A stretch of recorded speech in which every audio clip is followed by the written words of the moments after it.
ஆக்சுவலா இந்த இடத்துல கோவத்தை காட்ட வேண்டியது நானா அவங்களா? யார் மேலயும் கோவப்பட வேண்டாம் சார். நியாயத்தை தெரிஞ்சுக்கிட்டா போதும் சார். நியாயத்தை கேட்டா போதும் சார். எதனால இந்த பிரச்சனை வருது எதனாலன்னு சொல்லி அவங்க புரிஞ்சுக்கிட்டா பிரச்சனையே வராது சார். முதல் மருமக வரும்போது நாங்க ஆத்தட்டிக்கான ஃபேமிலி. எங்க வீட்டுல யாரும் சுடிதாரே போட மாட்டாங்க, சாரி தான் கட்டணும், இப்படிதான் போகணும்னு சொல்றாங்க. அடுத்த மருமக வரும்போது 1% குறைச்சிக்கிறாங்க, அடுத்த மருமக வரும்போது 1% குறைச்சிக்கிறாங்க. அப்ப அந்த மருமக இந்த கடைசி மருமக வரும்போது நான் சுடிதார் போடணும்னு நினைச்சா வயசு போயிடுது இல்ல. அப்ப என்னோட குழந்தை இவ்வளவு பெருசா வளர்ந்துருது, இந்த வயசுல உனக்கு இது தேவையான்னு கேக்குறாங்க. நான் எழுந்தது எனக்கு கிடைக்குமா? அந்த அளவுக்கு அந்த குடும்பத்துல நம்ம இன்வால்வ் ஆக போய் தானே உங்க மேல கோவத்தை காட்டுறோம். வளகாப்பு ஃபங்க்ஷனுக்கு வரலன்னு அந்த அளவுக்கு உன் மேல உரிமை இருக்குது, அதனால தான் நான் கோவிச்சிட்டு போனேன். எங்க வீட்டு இதை பொறுத்தளவு மீதி ஆளுங்க எல்லாருமே பணம் காசுக்கு இம்பார்ட்டன்ஸ் கொடுத்தாங்க. ஆனா நாங்க அப்படி பண்ணல. எங்க மாமனார் மாமியாருக்கு அப்புறம் எங்க அக்கா மாமான்னு பத்திரிகையில கொண்டு அக்கா மாமாத முன்னிலையிலன்னு போட்டு தான் நாங்க எல்லாம் பண்ணோம். ஆனா அந்த இடத்துல அந்த வளகாப்பு விஷயத்துல ஒண்ணுதான் எனக்கு கொஞ்சம் வருத்தம். ஆமா சார், அந்த இடத்துல நமக்கு வருத்தம் இருக்குது இல்ல. இப்ப அந்த இடத்துல அவங்க வளகாப்பு ஃபங்க்ஷனுக்கு வரலன்னு சொல்லி வருத்தப்படுறாங்களா, அதே மாதிரி தானே நானும் வருத்தப்பட்டிருப்பேன். நம்ம இவ்வளவு தூரத்துக்கு வளர்த்தி ஆளாக்கணும்ல. அப்ப நம்மள இல்ல நீங்க ஒன்ன புரிஞ்சுக்க மாட்டேங்கிறீங்க. எப்படி நீங்க உங்க வீட்டு விசேஷத்துக்கு நீங்க வரலன்னு வருத்தப்படுறீங்களோ அதே வருத்தத்தை நீங்க இன்னொருத்தர் கொடுக்குறீங்க நீங்க வீட்டு விசேஷத்துக்கு போகாம. போனோம் சார், போனோம், அதெல்லாம் போனோம், போய் பார்த்து செஞ்சு சாப்பிடல அப்படியே இருந்தாங்க. அப்ப ஒரு வார்த்தை ஃபோன் பண்ணி நீங்க நான் எப்படி தெரியுமா சொல்றேன், ஸ்கூலுக்கு போறேன் டெய்லி, நானும் அட்டெண்டன்ஸ் போடுறேன். அப்படி இல்லை, வீட்டு விசேஷத்துக்கு போகும்போது நீங்க நம்ம அந்த வீட்டு விசேஷத்துக்கு விருப்பத்தோட இருப்பது இருக்குன்னு ஒண்ணு இருக்கு. அட்டெண்டன்ஸ் போட்டுட்டு வரலையா எல்லாரும் இங்க வந்திருக்கீங்களா அப்படியா அந்த இடத்துல இப்போ ஒரு வருத்தம் தெரிவிக்குதுன்னா அந்த வருத்தத்துல இவங்களும் பங்கெடுத்துக்கிடணும் சார். எங்க வீட்டுல எங்க அப்பா கூட பிறந்தவங்க 7 பேர் சார். எங்க அம்மா தான் மூத்த மருமகளா போனாங்க. எங்க அம்மா கல்யாணம் பண்ணி போகும்போது எங்க கடைசி சித்தப்பாவுக்கு 5 வயசு. எங்க சித்தப்பாவை அவங்க தான் கையை பிடிச்சி கூட்டு போய் ஸ்கூல்ல சேர்த்தாங்க. அப்ப அத்தனை பெரிய அவங்க வழி நடத்தினவங்க கடைசியா ஒரு சித்தப்பாவோட ஒய்ஃப் கேட்குறாங்க, நீ என்ன பண்ணிட்ட என் வீட்டுக்காருக்காகன்னு கேட்குறாங்க. எங்க அம்மா மொத்த நகையும் வித்து அவரை படிக்க வச்சாங்க. இன்னைக்கு அவர் நல்ல ஸ்டேஜில் இருக்கிறாரு. நாங்க ஒத்தாசை கேட்கல, நீ நான் செஞ்சதுக்கு நன்றி கடன் செய்யின்னு சொல்லலை. ஆனால் அவங்க ஒய்ஃப் கேட்குறாங்க, நீ என்ன பண்ணிட்ட எங்கள் வீட்டுக்காரங்கன்னா அந்த அந்த அந்த வருஷத்தில் நீ ஒரு 3000 ரூபாய் செலவு பண்ணியிருப்பேன், அதை வேணா நான் தூக்கி போட்டுறேன்.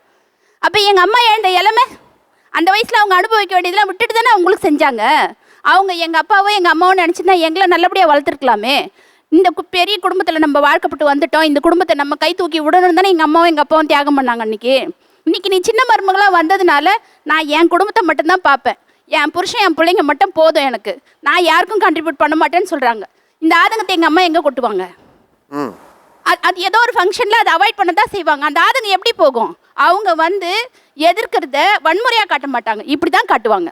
நீ பெரிய மருமகளாக வந்துட்ட, எல்லாத்தையும் நீ விட்டு கொடுத்து தான் போகணும், நீ இந்த வீட்டில் இந்த பசங்களாம் உனக்கு குழந்தைங்க மாதிரி, எல்லாத்தையும் நீ வழி நடத்தி தான் கூட்டு வரணும் ஆரம்பத்துலேருந்து சொல்லி வளர்த்துட்டாங்க.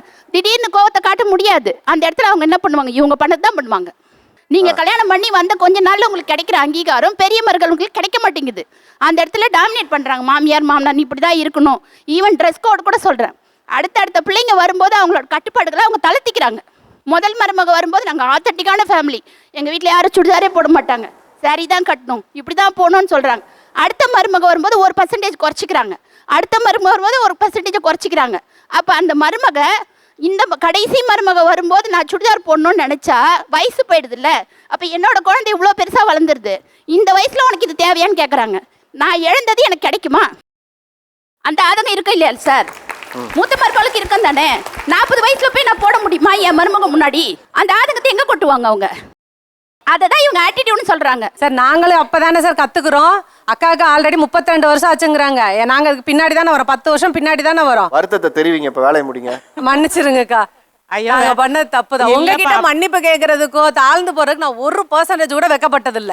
அப்படியெல்லாம் வேண்டாப்பா, அதனால பிரச்சனை இல்ல. நானும் அது மாதிரி இவங்களை எந்த இடத்துல யாருமே நான் விட்டு கொடுக்க மாட்டேன் சார்.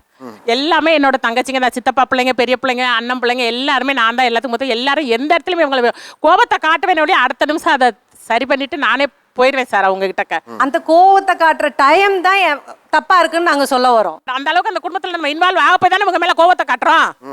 வளகாப்பு ஃபங்க்ஷனுக்கு வரலன்னு அந்த அளவுக்கு உன் மேலே உரிமை இருக்குது, அதனால தான் நான் கோவிச்சிட்டு போனேன். அதாவது சின்ன மருமகளாக இன்னைக்கு இருக்கக்கூடிய தலைமுறையாக நீங்க ஒரு வீட்டுக்கு மருமகளா போனதுக்கு அப்புறமும் இன்னும் பழைய பேச்சை பேசிக்கிட்டு இன்னும் பழைய கதையை சொல்லிக்கிட்டு அது மாதிரியாவே நீங்க இல்லைன்னு சொல்லக்கூடிய ஒரு சூழலாக இந்த பெரிய மருமகள் உங்களை நடத்துறாங்களா? மூத்த மருமகள் எந்தெந்த பழக்க வழக்கங்களை தாங்கள் செய்யற மாதிரியாவே செய்ய சொல்லி உங்களை கட்டாயப்படுத்துறாங்க? சொல்லுங்க. என் பையன் கல்யாணத்துக்கு சார் எங்க முறைப்படி தான் நான் வந்து பண்ண முடியும்.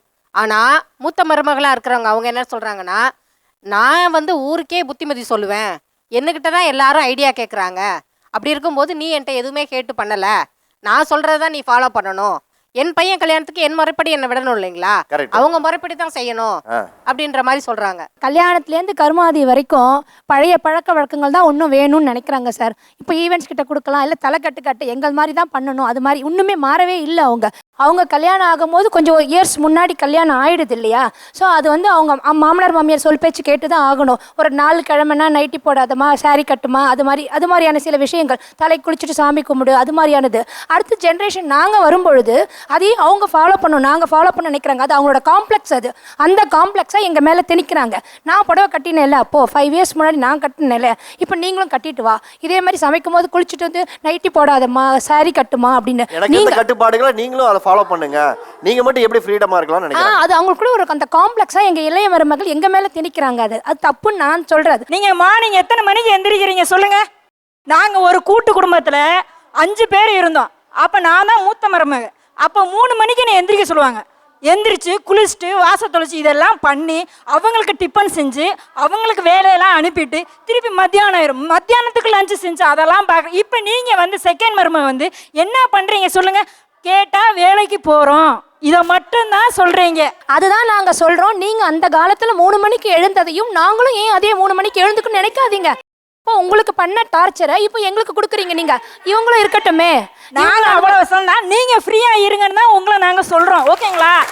நாங்கள் எதனால் சொல்கிறோம்டா, ஃபஸ்ட்டு பேபி நம்ம கன்சீவ் ஆகிருக்கையில் என் மாமியார் என்ன பெரிய வளகாப்பு அப்படின்னு எங்கள் அப்பா சொல்லிட்டாங்க, விடுமான்ட்டாங்க. இதே இளைய மருமகள் கன்சீவாக இருக்கட்டையும் ஆடம்பரமாக பண்ணையில் அந்த வருத்தங்கள் இருக்குது பார்த்தீங்களா, ரொம்ப வேதனையாகி என்னோட ஃபஸ்ட்டு பேபி வந்து இறந்துருச்சு. அந்த வருத்தம் வந்து அப்போ இவங்களுக்கு கொடுக்காத நம்ம கொடுக்கலையே அப்படின்ற ஒரு ஏக்கங்கள் இருந்துச்சு தவிர உங்கள் மேலே வருத்தங்கள் கிடையாது. இப்பயுமே எனக்கு ஒரு பேபி இருக்குது, எங்கள் வீட்டுக்காரர் இறந்துட்டாங்க. இது வரைக்கும் மாமியார் வந்து என் பொண்ணுக்கு இது வரைக்கும் ஒரு பைசா செலவு பண்ணல. இதே செகண்ட் மருமகளுக்கு என்ன வேணுமோ செய்கிறாங்க. பொண்ணு ஏஜென்ட் பண்ணு செஞ்சாங்க, காது ஊத்துக்கு செஞ்சாங்க.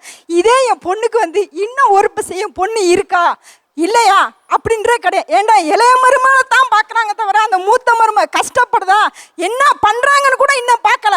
அன்னைக்கு எங்களோட பொருள் எல்லாமே எங்களோட இதெல்லாம் தேவைப்பட்டுச்சு. ஆனால் இன்னைக்கு நாங்கள் தேவைப்படல. ஏன்? செகண்ட் மருமக வந்தனால உங்களோட பொருள் எல்லாமே இருக்கிறனால எங்களை வந்து அவங்க அவாய்ட் பண்ணிட்டாங்க. எதை வச்சு உங்களை அவாய்ட் பண்ண தான் நினைக்கிறீங்க? என்னோட நகையை வச்சு தான் என் குழந்தைனுக்கு கவர்மெண்ட் வேலை வாங்கினாங்க, வீடு கட்டினாங்க, எல்லாமே பண்ணாங்க சார். ஒன்றா இருக்கோம், எல்லாருமே சம்பாரித்து உனக்கு அந்த நகையை மீட்டு தரோம்லாம் சொன்னாங்க சார். சரி ஓகே அப்படின்னா நான் எங்கள் டாடிகிட்ட கேட்கணும்னு சொன்னேன். எங்கள் அப்பாட்ட உனக்குன்னு போட்டாச்சு, உங்கள் அப்பாட்டில் எல்லாம் கேட்கக்கூடாதுன்னு சொன்னாங்க. சரி ஓகே நம்ம வீட்டுக்காரே கேட்குறாரு அப்படின்னு சொல்லிட்டு கொடுத்துனேன். என் தம்பியை தான் எனக்கு செய்வாங்க அப்படின்னு சொல்லிட்டு சரி ஓகேன்னு கொடுத்தாச்சு. கவர்மெண்ட் வேலை பார்க்கணுன்னு என்னன்னு கேட்டுக்கல, வீடு கட்டினவங்களும் என்னன்னு கேட்கல. ஆனால் வீடு கட்டையில் மட்டும் இளைய பையனுக்கு எழுதி கொடுத்தாங்க. எப்படி?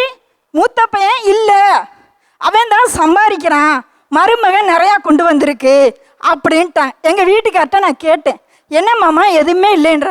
உடனே என் தம்பி எனக்கு செய்யாமல் யாருக்கு செய்ய போகிறேன் அப்படி சொன்னேன். மாமா அந்த காலம் மாதிரி நினைக்காத, நம்ம ஒரு பொம்பளை பிள்ளை வச்சுருக்கோம் அப்படின்னு. என் தம்பி செய்வான், என் தம்பி பொண்ணாட்டி செய்யும் அப்படின்னு சொன்னேன். ஆனால் இது வரைக்கும் அவங்க நல்லா இருக்காங்க சார், நல்ல காரப்பங்களா வசதி இருக்கட்டும், ஆண்டைய முன்னத்தில் அவங்க நல்லா இருக்கட்டும். ஆனால் இது வரைக்கும் இழந்ததெல்லாம் யாரு? என்னோட பொருள், என்னோட இது, என் கணவர் திருப்பி கொடுக்கல, எதுவுமே கொடுக்கல. இன்னைக்கு நாங்கள் ரோட்டில் நின்று ஒரு ரெஸ்டாரண்ட்டில் வேலை பார்த்து 300 ரூபாய்க்கு சம்பளம் வாங்கி என் பொண்ணை படிக்க வச்சு வீட்டு வாடகை கொடுத்து எல்லா கஷ்டமும் அனுப்பிக்கிறேன். இல்ல உங்க நகையை வச்சு தான் அவருக்கு வேலை கிடைச்சிருக்கு. ஆமா. அப்ப அவங்க ரியலைஸ் பண்ணி திருப்பி அதை கொடுக்கணும் உங்களுக்கு தோணவே இல்லை? கொடுக்கல. நாங்க எங்க படிப்புல வந்தோம்னா சொல்றாங்க தவிர நாங்க அன்னியார் நம்ம நகை கொடுத்தாங்கன்ற எண்ணம் அவங்களுக்கு வரல. என் வீட்டுக்காரே இல்ல, நகை என்ன நகை